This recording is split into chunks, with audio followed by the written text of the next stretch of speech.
오늘 이 시간 우리 하나님이 우리 주신 말씀은 누가복음 23장 33절 한 절의 말씀입니다. 누가복음 23장 33절 신약성경 139페이지 말씀, 이 말씀 우리가 함께 읽도록 하겠습니다. 누가복음 23장 33절 말씀 같이 읽도록 하겠습니다. 시작. 해골이라는 곳에 이르러 거기서 예수를 십자가에 못 박고 두 행악자도 그렇게 하니 하나는 우편에 하나는 좌편에 있더라. 아멘. 오늘도 이 시간 사랑과 은혜가 넘치는 예수 비전교회 예배에 오신 여러분을 주님의 이름으로 환영합니다. 아멘. 오늘도 말씀을 듣기 전에 힘차게 선포하고 하나님이 주시는 말씀을 듣도록 하겠습니다. 능력 주시는 나의 주님 안에서 내가 모든 것을 할 수 있느니라. 다 같이 선포하겠습니다. 내게 능력 주시는 나의 주님 안에서 내가 모든 것을 할 수 있느니라. 아멘. 우리가 점점 나이가 들어가면서 우리 자신에 대해서 명백하게 알아갈 때 우리의 연약함과 어리석음과 무능함을 우리가 깨닫게 됩니다. 그러나 우리가 예수님 안에 있으면 우리가 어리석어도 무능해도 연약해도 우리에게 소망이 있는 것은 우리는 할 수 없지만 우리를 사랑하신 우리 하나님 아버지께서 그 하나님 아버지께서 우리 모두를 그 주님의 사랑 안에 거하게 하실 줄 믿습니다. 주님의 사랑 안에 거할 때 그 주님이 주시는 그 무한하신 능력이 우리 하나님 할 때 그 어떤 삶 속의 문제 앞에서도 승리하는 삶으로 인도하실 걸 믿습니다.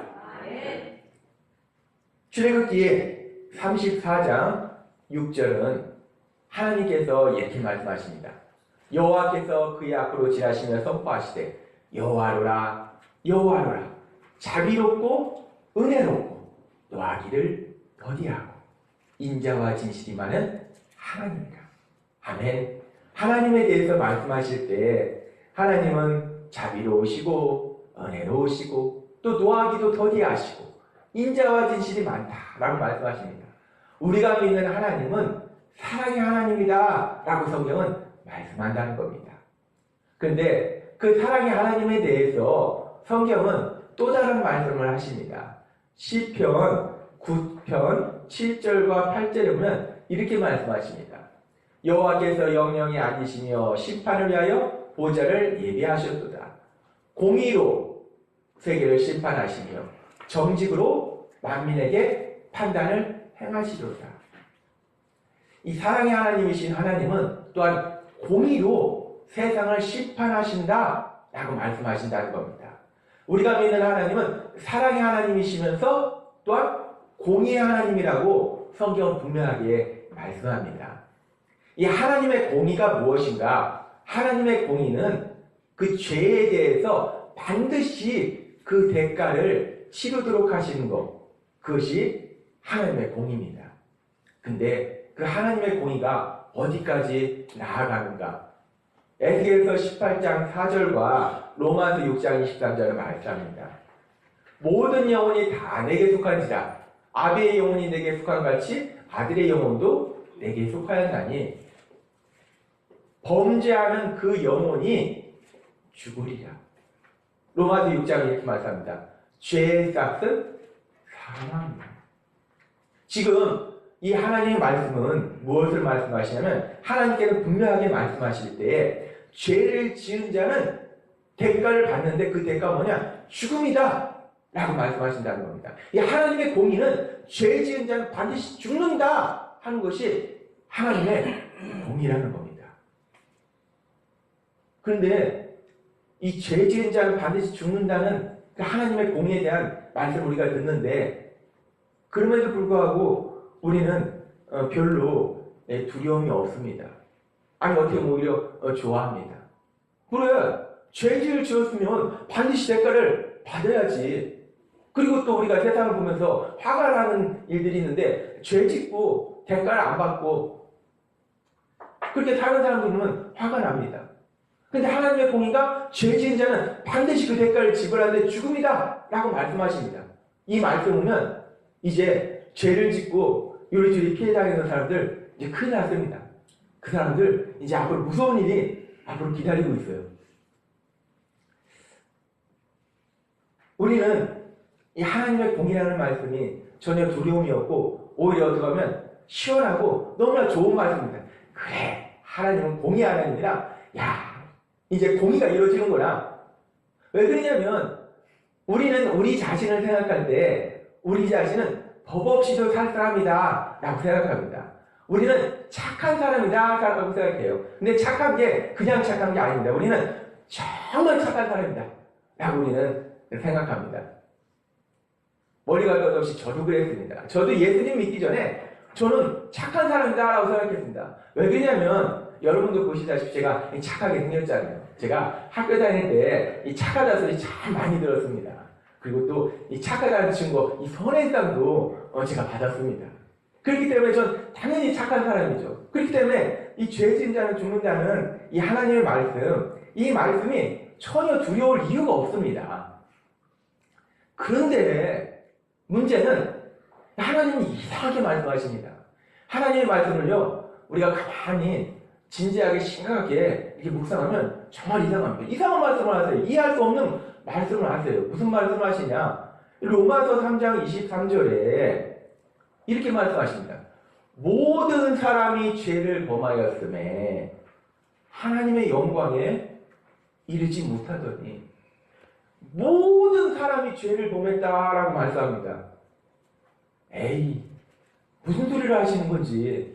우리가 법 없이도 살 만큼 착한 사람인데 하나님은 모든 사람은 나도 포함되잖아요. 여러분도 포함되잖아요. 하나님은 이해할 수 없는 말씀을 하십니다. 아니, 무슨 소리를 하시는 건가? 이런 말씀 하시면 안 되는데. 그런데 하나님의 말씀은 한 번이 아닙니다. 이 로마서 또 5장 12절에도 다시 한번 명백하게 말씀하십니다. 이러므로 한 사람은 말미암아 죄가 세상에 들어오고 죄로 말미암아 사망이 왔나니 이와 같이 모든 사람이 죄를 지었으므로 사망이 모든 사람에게 이르렀느니라. 하나님은 참으로 무서운 말씀하십니다. 하나님 분명하게 말씀하실 때 모든 사람이, 착하다 소리 많이 듣는 저도, 선행성을 받은 나도, 그리고 법 없이도 살 거라 생각하는 여러분들도 다 죄를 지었다라고 하나님이 말씀하신다는 겁니다. 그래서 죽을 수밖에 없다라고 하나님은 이 말씀하신다는 겁니다. 우리가 인정을 하든 인정을 하지 않든 상관없이 진실이 있는데, 그 진실은 뭐냐면 우리 모든 사람은 죄인이라는 겁니다. 이것이 진실이라는 거예요. 우리는 진리를 알기를 원합니다. 진리를 깨닫기를 원합니다. 세상식으로 도를 깨닫기를 원합니다. 그래서 도를 깨닫기 위해서 제가 지난 주에도 말씀드렸지만 변면수도도 하고 이런저런 사람들이 있어요. 그 도를 깨닫자, 진리를 깨닫자. 근데 우리가 깨닫게 되는 그 진리, 그 도 중에서 아주 중요한 진리가 있는데, 그 진리가 무엇이냐? 지금 로마서 3장 23절과 로마서 5장 12절에 말씀하는, 하나님이 말씀하는 것이 진리인데, 그 말씀은 뭐냐면 우리 모두가 죄인이라는 겁니다. 내가 인정을 하든 인정을 하지 않든 이것이 진리라는 거예요. 사람들이 그렇게 깨닫기를 원하면 뭔가 자연의 놀라운 신비, 그것이 진리고 도라고 생각하는데, 그 진리와 도, 그 세상을 만드신 하나님은 말씀하실 때 그 진리 중에 중요한 진리가 뭐냐? 우리 모두가 죄인이라는 겁니다. 근데 우리 모두가 죄인인데 하나님의 공의는 그 죄인은 반드시 죽는다는 것이 하나님의 공의라는 거예요. 우리가 이 말씀을 심각하게 받아들이면 엄청나게 두려운 말씀입니다. 나는 죄인인데 반드시 죽는다는 거예요. 그것이 하나님의 이 공의라는 겁니다. 그런데 여기서 우리 모두에게 너무나 기쁜 소식이 있습니다. 마태복음 1장 21절에 이렇게 말씀합니다. 아들을 낳으니 그 이름을 예수라 하라. 이는 그가 자기 백성을 그들의 죄에서 구원할 자이십니다. 아멘. 2000년 전에 예수님이 육신이 있고 이 땅에 오셨어요. 근데 그 예수님은 그들의 죄에서 구원할 자이십니다. 이 죄의 문제를 해결해 주실 수 있는 분으로 예수님이 이 땅에 오셨다라고 성경은 말씀한다는 겁니다. 우리에게 너무나 기쁜 소식이에요. 드디어 우리의 두려움이 사라진 순간입니다. 그런데 문제는 이렇게 분명히 우리를 죄에서 구원할 자라고 말씀하시고 이 땅에 오셨는데 어이없는 일이 생깁니다. 우리가 오늘 읽은 누가복음 23장 33절은 정말 어이없는 일이 생겨요. 해골이라는 곳에 이르러 거기서 예수를 십자가에 못 박고 그들을 자기 죄에서 구원할 자이신 예수를 십자가에 못 박고 그 예수님이 십자가에 못 박혀 돌아가시는 겁니다. 우리를 죄에서 구원하시러 오신 분이 자기 자신도 구원하지 못하고 그냥 십자가에 못 박혀 돌아가시는 거예요. 난감합니다. 그러면 누가 우리를 구해주나? 우리를 누가 구해줄 수 있나? 구해주러 오신 분이 예수님이라고 말씀하셨는데 그분이 그냥 맥없이 십자가에 못 박혀 돌아가셨어요. 문제가 심각합니다. 본인이 십자가에 돌아가셨으니 우리를 어떻게 구해줍니까? 난감한 문제가 생겼습니다. 근데 여기서 아주 놀라운 기적이 일어납니다. 우리를 죄에서 구하시기 위해서 오셨다는 그 예수님이 십자가에 돌아가시면서 우리는 더 이상 죄에서 구원받을 희망이 없어졌어요. 소망이 사라졌어요. 근데 히브리서 9장 11절과 12절은 이렇게 말씀합니다. 우리가 한번 이 말씀을 읽어보도록 하겠습니다. 시작. 그리스도께서는 장래 좋은 일에 대제하려고 오사 손으로 짓지 아니한 것 곧 이 창조의 수까지 아니한 더 크고 온전한 장막으로 말미암아 염소와 송아지의 피로 하지 아니하고 오직 자기의 피로 영원한 속죄를 이루사 단번에 성소에 들어가셨느니라. 아멘.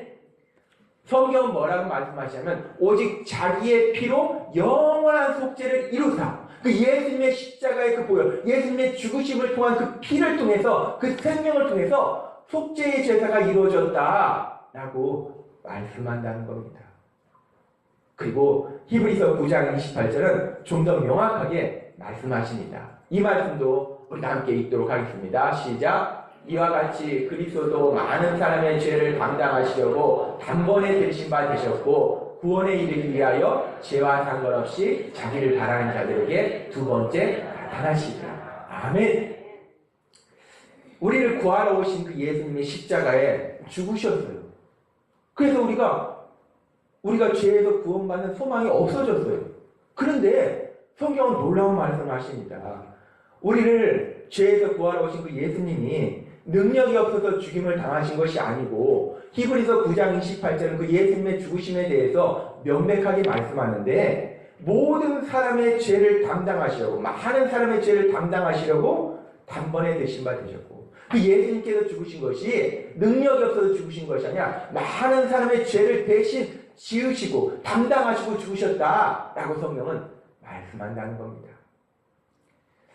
죄를 지은 자는 그 죄의 대가로 반드시 죽어야 하는 것이 하나님의 공의입니다. 그런데 성경 분명하게 말씀할 때 우리 모든 사람이 죄를 지었다라고 말씀하세요. 따라서 우리 모든 사람이 죄의 대가로 죽어야 하는 것이 하나님의 공의를 이룹니다. 그런데 여기서 아주 놀라운 역사가 일어나는데 하나님이 선택하신 공의가 우리가 전혀 생각하지 못한 공의를 행하신다는 거예요. 우리가 눈으로 보지도 못하고 귀로도 듣지도 못하고 생각하지도 못하고 상상하지 못한 놀라운 방법으로 하나님의 공의를 이루시는데 그 공의가 무엇이냐? 하나님이신 예수님, 그 독생자 예수님이 육신을 입고 이 땅에 오셔서 그 예수님이 우리 죄를 대신 짊어지시고 십자가에 돌아가심으로 인해서 죄는 지은 자는 죽어야 된다는 그 하나님의 공의를 이루시는 놀라운 역사를 이루신다는 겁니다. 이거를 누가 상상을 했겠습니까? 그 당시 이스라엘 백성 그 누구도 상상 못했어요.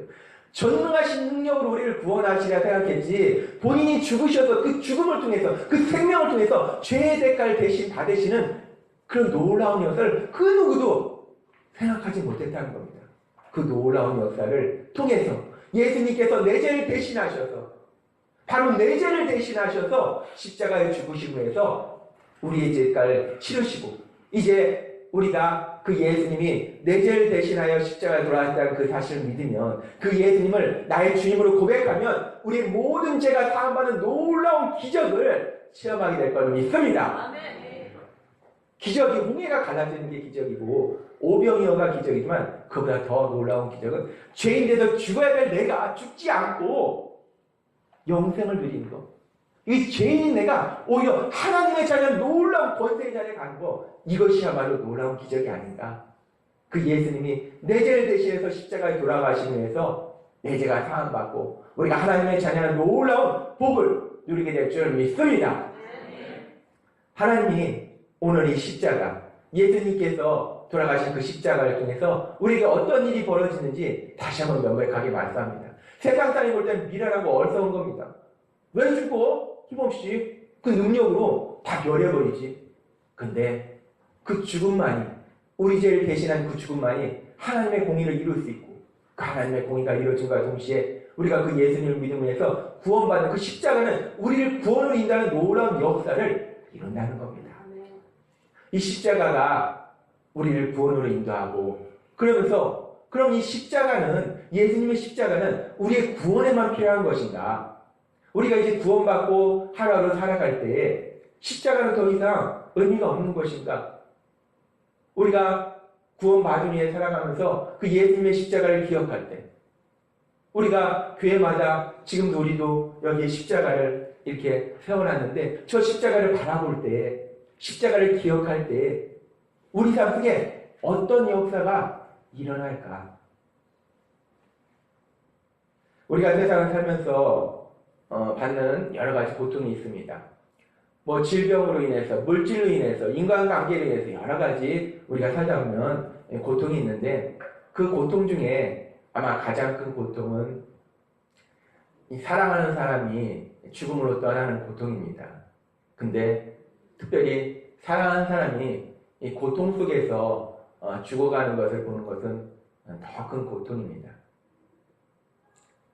제가 어렸을 때 저희 집은 3대가 같이 살았습니다. 저희 아버지가 장남이시라 저희 할아버지 할머니가 함께 사셨어요. 저희 할머니는 상당히 부지런하셨어요. 그리고 또 손자가 저 하나이기 때문에 저를 엄청나게 또 저희 할머니가 사랑하셨어요. 제가 이제 나이가 들어서 결혼하고 서울에서 살고 있을 때 어느 날 아버지한테 연락이 왔는데 충격적인 소식이 들렸습니다. 건강하셨던 할머니가 몸이 불편해서 병원에 갔는데 폐암 말기라는 진단을 받았습니다. 너무나 갑작스러운 일이고 그리고 그 이후에 제가 이제 아내와 함께 할머니를 뵈러 갔습니다. 근데 할머니가 숨 쉬는 것을 너무 힘들어 하시더라고요. 이 폐암은 숨이 막힙니다. 숨을 못 쉬어요. 너무 힘들어 하시더라고요. 밤에 잠을 자는데 할머니가 누워서 잠을 못 주무세요. 이 숨 쉬는 게 너무 힘드니까 그냥 벽에 기대서 허걱거리면서 그러면서 그 밤을 지내셨어요. 너무나 고통스러워 하셨어요. 그리고서 그 다음날 아침 저와 아내는 이제 서울 저희 집으로 올라왔습니다. 그리고 그날 저녁 아버지한테 연락이 왔어요. 할머니가 이 땅을 떠나셨다는 연락이 왔어요. 할머니가 이 땅을 떠나신 지 상당한 시간이 지났는데 지금도 제가 그때를 생각하면 할머니가 숨쉬기가 너무 힘들어서 누워서 주무시지 못하고 벽에 기대서 숨을 헐떡거리시던 그 모습.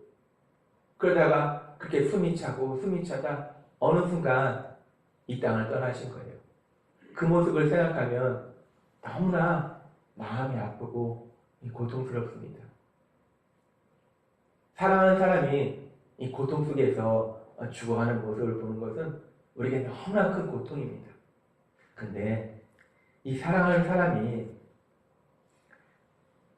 이 나의 생명보다 더 소중한 우리의 사랑하는 자녀라면은 그 고통이 더욱더 이루 말할 수 없이 클 것 같아요. 요즘 우리가 뉴스에서 많이 듣는 뉴스 중에 이 세월호 사건이 계속해서 뉴스에 나옵니다. 한참 세상에 대해서 부풀었던 꿈을 가지고 있었던 그 어린 고등학생들이 이 처참하게 죽어간 그 사건.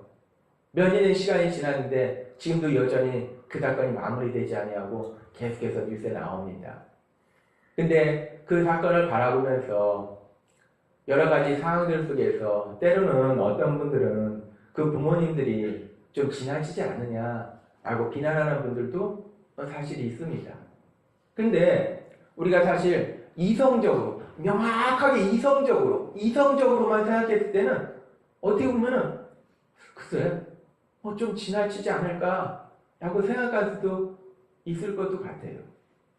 근데 그 사랑하는 어린 아들이, 사랑하는 어린 딸이 배에 갇혀서 물이 점점 차 올라오고 그 상황 속에서, 고통 속에서 죽어간 그 아이들을 생각하면 그 부모님이 이성적으로, 시간이 지났지만 그럼에도 불구하고 이성적으로, 제정신으로 세상을 살아가기에는 너무나 큰 고통인 것 같아요. 저도 자녀가 있지만 우리는 자녀한테 뭐 그렇게 잘해주지는 못해도 그래도 어찌됐든 우리 마음은 자녀를 너무나 사랑합니다. 우리 생명보다 더 사랑하는 것이 우리의 자녀예요. 근데 이 아이들이 죽어가고 있을 때 이 부모가 아무런 도움을 주지 못했다는 것이 스스로 자기한테 원망스러울 테고, 그리고 죽어가 있는 아이들을 구하지 않은 그 세상에 대해서 엄청나게 원망이 생길 것 같습니다. 이 아이들이 이 죽어가는 그 마지막 순간에 이 아이들이 어땠을까? 제가 한번 생각을 해봤어요. 배에 있는데 배가 가라앉으면서 물이 점점 차오릅니다. 저는 사실 겁이 많아요. 어른인 저도 엄청나게 겁날 것 같아요. 무서울 것 같아요. 얘들이 뭘 할까? 우리가 두려울 때 하나님 믿지 않는 사람이 부르는 가장 우리한테 도움이 되는, 우리 안식처 되는 엄마를 외차게 불렀을 거예요. 엄마 무서워. 엄마 살려줘. 그리고 그 아이들이 그 안에 갇혀서 죽어갈 때 제가 생각에는 막 그 철문을 막 그 손톱이 다 빠지라고 막 긁었을 것 같아요. 그리고 아마 뼈가 으스러지도록 막 그 철문을 때렸을 것 같아요.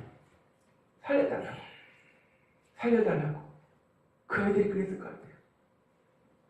근데 이렇게 아이들이 이 고통 속에서 죽어가는 모습, 그 모습을 상상하는 부모가 이 땅을 살아가면서 시간이 아무리 지나도 1년이 지나고 2년이 지나고 3년이 지나고 10년이 지나도 내 사랑하는 아들이, 내 사랑하는 딸이 그 고통 속에서 죽어가는 그 순간을 상상하면 어떻게 제정신으로 세상을 살아가겠습니까? 너무나 큰 고통이라는 거예요. 아마 숨이 막힐 것 같아요. 숨이 막히는 고통일 것 같아요. 근데 이렇게 사랑하는 자녀가, 아들이 고통 속에서 죽어가는 그 모습을 바로 앞에서 지켜봐야만 했던 사건이 있다는 겁니다. 요한복음 3장 16절은 이렇게 말씀합니다. 하나님이 세상을 이처럼 사랑하사 독생자를 주셨으니 이는 그를 믿는 자마다 멸망치 않고 영생을 얻게 하려 하십니다. 아멘. 하나님이 세상을 사랑하셨다는 것은 세상 속에 살고 있는 죄인인 우리를 사랑하셨다는 겁니다. 독생자를 주셨다는 것이 무엇을 의미하느냐? 그냥 독생자가 육체를 입고 인간의 몸으로 이 땅에 오셨다는 것을 의미하는 게 아니다는 걸 우리는 알고 있습니다. 독생자를 주셨다는 것은 십자가를 의미합니다. 그 십자가의 죽으심을 의미해요. 하나님은 그 독생자 예수님을 십자가에 죽으시도록 내주셨다라고 요한복음 3장 16절은 말씀한다는 겁니다.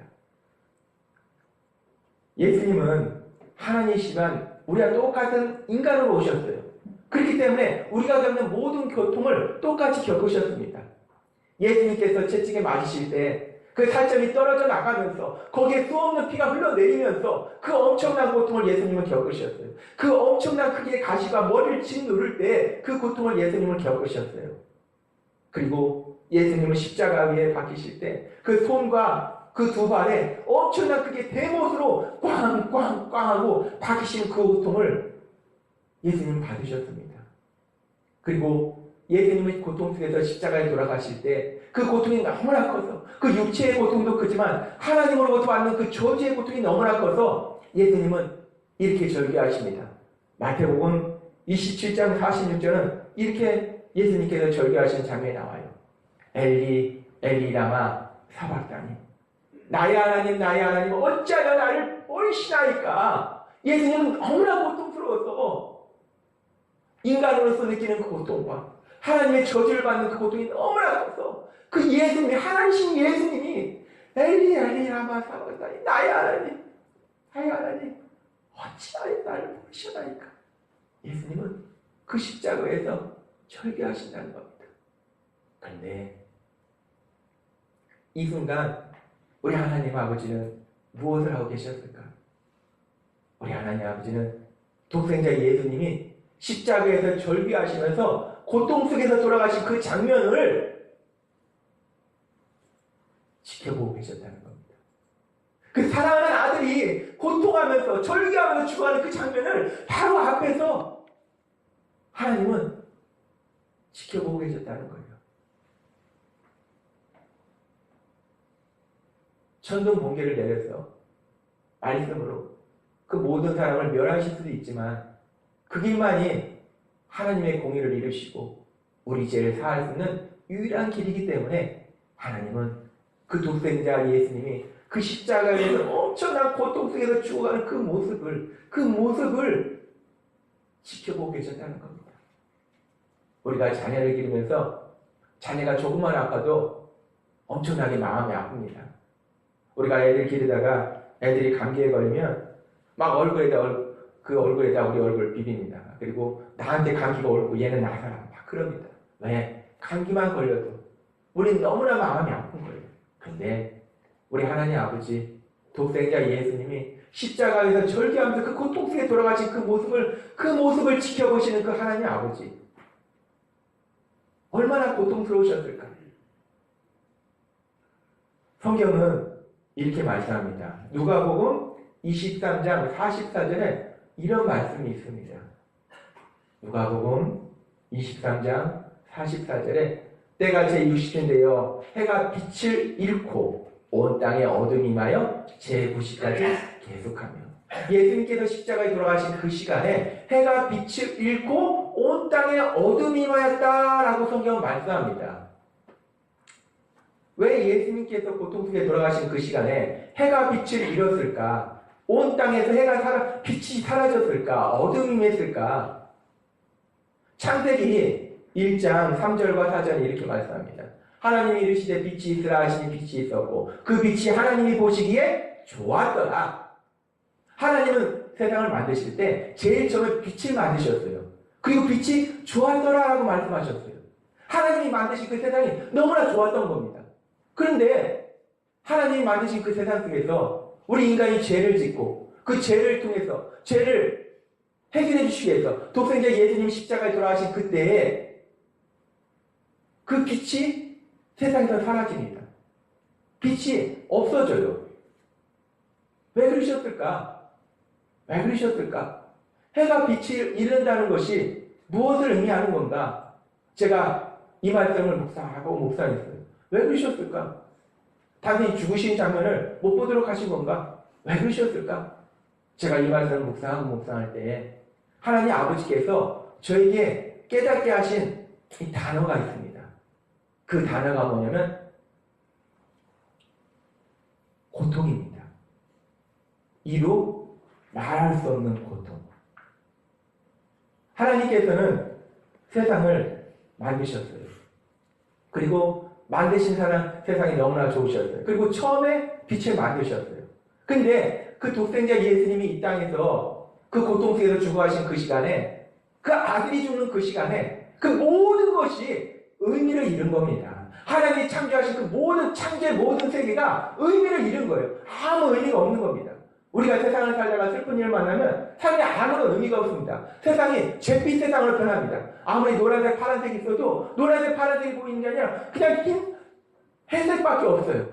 하나님한테 그랬다는 겁니다. 독생자 예수님이 돌아가신 그 순간 하나님은 너무나 고통스러웠던 거예요. 하나님이 만드신 그 세상에 그 모든 것이 의미를 잃었다는 겁니다. 그래서 제일 처음 만드신 그 빛이 사라지는 그 세상의 창조가 모든 것이 의미를 잃는 그런 일이 벌어졌구나. 하나님이 저한테 깨닫게 하신 겁니다. 하나님도 예수님께서 십자가에 돌아가실 때 그 고통 속에서 죽어가는 그 모습을 보는 것이 너무나 고통스러웠던 거예요. 그래서 하나님이 창조하셨던 보기에 좋았더라 말씀하셨던 그 모든 것들이 의미를 잃고 빛이 사라지는 그런 일이 벌어졌구나. 제가 이 말씀을 통해서 다시 한번 하나님의 고통이 얼마나 큰지 다시 한번 그 고통을 생각할 수 있었습니다. 2000년 전 예수님은 사람의 몸을 입고 이 땅에 오셨어요. 그리고 그 예수님은 우리를 구하기 위해서 십자가에 돌아가셨습니다. 그 십자가를 통해서 우리는 구원받습니다. 근데 구원받은 우리가 구원받은 이후에도 그 십자가를 바라볼 때, 그 십자가를 기억할 때 우리 삶 속에 어떤 역사가 일어나는가? 그 십자가는 우리에게 무엇을 말씀하시는가? 로마서 5장 8절에 명백하게 말씀하시는 하나님의 말씀이 있습니다. 이 말씀 우리가 함께 읽도록 하겠습니다. 시작. 우리가 아직 죄인이었을 때 그리스도께서 우리를 위하여 죽으심으로 하나님께서 우리에 대한 자기의 사랑을 확증하셨느니라. 아멘. 우리가 하나님 말씀 잘 듣는 순종하는 그런 자녀였을 때가 아니라 죄인 되었을 때 내 욕심과 내 뜻대로만 살아가던 내가 주인이지 나한테 좋은 게 좋은 거지 라고 살아가는 그때에 하나님이 우리를 사랑하셔서 그리스도가 우리를 위하여 죽으심으로 하나님께서 우리에 대한 자기의 사랑을 확증하셨느니라 라고 성경은 말씀한다는 겁니다. 십자가, 우리가 예수님을 믿으면서 바라보는 것이 십자가입니다. 교회마다 서 있는 것이 십자가예요. 우리가 힘들고 어려울 때 기억하는 것이 십자가입니다. 근데 그 십자가를 바라볼 때, 그 십자가를 기억할 때 우리 삶 속에 어떤 역사가 일어나는가? 그 십자가를 바라볼 때 우리는 그 하나님의 그 놀라우신 사랑을 다시 한번 기억할 수 있습니다. 하나님이 창조하시고 보시기에 좋았더라라고 말씀하신 그 세상의 모든 창조의 세계가 아무 의미가 없이 무의미하게 사라질 정도로, 그래서 그 빛이 세상에서 사라질 정도로 그렇게 하나님은 너무나 고통스러웠지만 그럼에도 불구하고 우리를 사랑하셔서 예수님이 십자가에 돌아가시도록 허용하셨다는 거예요. 우리가 십자가를 바라볼 때 그 하나님 아버지께서 그 고통을 참으시면서까지도 우리를 사랑하신 그 놀라우신 사랑, 그 무한하신 사랑, 그 사랑이 여러분 안에 가득 흘러넘치기를 바랍니다. 우리가 세상을 살아갈 때 우리에게 능력이 되는 것은 내가 돈 조금 있다고 그것이 능력이 되는 게 아닙니다. 돈은 있다가도 없고 없다가도 있습니다. 내가 조금 배웠다고 능력이 되는 게 아닙니다. 내가 힘이 세다고 능력이 되는 게 아니에요. 우리에게 무엇이 능력이냐? 그렇게 독생자 예수님이 그 아들이 죽음 속에서 고통 속에서 죽어가는 그 모습을 지켜보시면서 그 고통을 참으시면서까지도 그 고통만큼도 그 십자가만큼 나를 사랑하신 그 하나님의 그 놀라우신 사랑, 그 사랑이 우리에게 능력이 될 줄 믿습니다. 아멘. 우리가 예수님 믿고 살아갈 때 우리 삶 속에 힘들고 어려운 일을 만날 때마다, 눈물 나는 일을 만날 때마다, 속상한 일을 만날 때마다 우리의 십자가, 그 나를 위해서 돌아가신 그 예수님의 그 십자가를 바라보면서 하나님이 나를 이렇게 사랑하시는구나, 그 고통을 다 참으실 만큼 그렇게 나를 사랑하시는구나, 그 놀라우신 사랑이 여러분 안에 풍성히 임하시기를 바랍니다. 오늘도 주님신 말씀처럼 그 놀라우신 십자가의 사랑, 그 십자가의 사랑이 우리 안에 가득 흘러 넘치고 하여 우리가 세상에 만나는 그 어떤 일 앞에서 승리하고 주님을 마음껏 찬양하는 여러분이 되시기를 주님의 이름으로 축원합니다. 기도드리겠습니다. 하나님 아버지 감사합니다. 오늘도 말씀을 통해서 다시 한번 우리가 하나님의 그 놀라우신 사랑을 기억할 수 있도록 인도하시니 감사합니다. 예수님의 십자가는 하나님의 공의를 이루셨습니다. 그래서 죄인된 내 대신 예수님께서 십자가에 돌아가심이라요. 우리가 그 예수님을 믿을 때 이제 우리는 구원받은 놀라운 은혜를 체험합니다. 주여, 여기 있는 우리 모두가 그 예수님을 나의 구주로 주님으로 고백함으로 하여 하나님의 자녀라는 구원의 삶을 살아갈 수 있도록 은혜 베풀어 주옵소서. 아버지, 또한 그 십자가는 우리의 구원을 이룰 뿐만 아니라 우리가 이제 구원받은 이후에 날마다 살아갈 때 그 십자가를 내가 기억할 때, 그 십자가를 바라볼 때 하나님 아버지, 독생자 예수님이 고통 속에 죽어가는 모습을 지켜보시면서 그 엄청난 고통을 참으시면서 오로지 날 사랑하신 그 하나님 아버지의 사랑, 그 하나님 아버지의 그 무한하신 사랑을 체험할 수 있도록 은혜를 풀어 주옵소서. 그 사랑이 오늘 이 시간 우리에게 임하고 이 자리에 역사하셔서 우리의 삶의 모든 아픔과 슬픔이 사라지고 하나님 주신 놀라운 기쁨과 평안이 가득한 삶을 변화시킬 걸 믿습니다. 예수님의 이름으로 감사하며 기도드립니다. 아멘. 이 시간 우리가 주여 한번 모시고 통성을 기도하실 때 하나님 아버지, 그 십자가를 우리가 기억하고 바라볼 때마다 하나님 아버지께서 그 십자가를 참으신 고통이 얼마나 크셨는지, 그 이루 말할 수 없는 고통의 크기만큼 날 사랑하신 그 사랑, 세상에 그 어디에서도 비교할 수 없는 그 놀라우신 사랑, 사랑하는 아들이 고통 속에 절규하며 죽어가는 그 모습을 지켜보셔야만 했던 하나님 아버지의 고통, 세상의 모든 것이 무의미해졌던 그 하나님 아버지의 고통, 그러면서도 날 사랑하셔서 착하지도 않고 똑똑하지도 않고 찬하지도 않고 미련하고 어리석은 날 사랑하셔서 예수님을 십자가에 내오신 그 사랑 오늘 이 시간 내가 다시 한번 체험해 달라고 주여 한번